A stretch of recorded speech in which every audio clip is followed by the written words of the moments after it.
একমাত্র শিক্ষিকাই টিকিয়ে রেখেছিলেন পঠন পাঠন। তার অবসরের পর প্রায় 2 সপ্তাহ বেশি সময় স্কুলে তালা। বন্ধ হয়ে গিয়েছে বাঁকুড়ার গঞ্জের গঞ্জ গ্রামের শিশু শিক্ষা কেন্দ্র। স্কুল খোলার দাবিতে হাতে প্ল্যাকার্ড হাতে বিক্ষোভে সামিল পড়ুয়া অভিভাবকরা।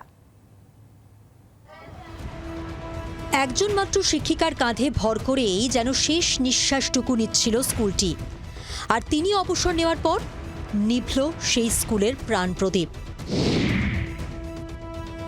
ছবিটা বাঁকুড়ার পাত্রশায়ারের গঞ্জের ডাঙ্গা গ্রামের শিশু শিক্ষা কেন্দ্রের। এলাকায় 2 কিলোমিটারের মধ্যে এটি ছাড়া আর কোনো শিশু শিক্ষা কেন্দ্র নেই।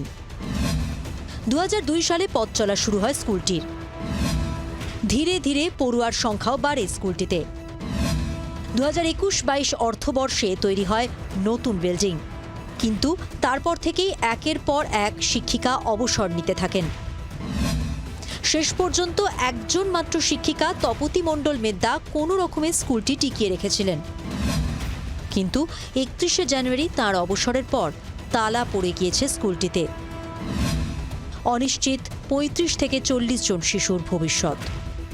শিশু শিক্ষা কেন্দ্রটিতে শিক্ষক নিয়োগের দাবিতে একাধিকবার শিক্ষা দপ্তর থেকে ব্লক প্রশাসনের কাছে গিয়েছেন গ্রামবাসীরা, কিন্তু তাতেও সুরাহা হয়নি। অগত্যা এদিন প্ল্যাকার্ড হাতে শিশু শিক্ষা কেন্দ্রটি খোলার দাবিতে প্রতিবাদ বিক্ষোভে সামিল পড়ুয়া সহ অভিভাবকরা। যে স্কুল যাওয়ার সমস্যা হচ্ছে। কি সমস্যা?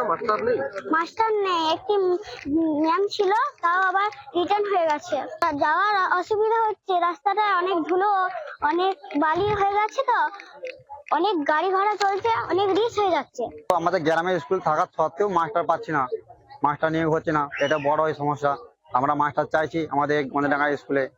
আমাদের দাবি না মানলে আমরা বৃহত্তর আন্দোলন করবো। এখন ততদিন আমাদের এই স্কুলে মাস্টার নিয়োগ না হচ্ছে।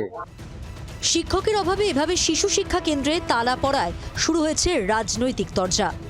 এটা জেলার সাথে কথা বলেছি, আমরা খুব দ্রুত ওই স্কুল আমরা কিন্তু শুরু করব, এবং এর আগেও 2-1টা স্কুল যেগুলো বন্ধ হয়ে গিয়েছিল সেগুলো আমরা অলরেডি চালু করেছি, এবং আমরা কয়েকদিনের মধ্যেই সেগুলোকে শুরু করতে পারবো আবার নতুন করে। এই সরকার মেতে আছে ভাতা নিয়ে, ভাতা ঘোষণা করেছেন শিক্ষিত বেকার যুবকদের জন্য, কিন্তু একের পর এক স্কুল বন্ধ হয়ে যাচ্ছে, পঠন পাঠন বন্ধ হয়ে যাচ্ছে। এই বিষয়ে এই সরকারের কোনো চিন্তা ভাবনা নেই।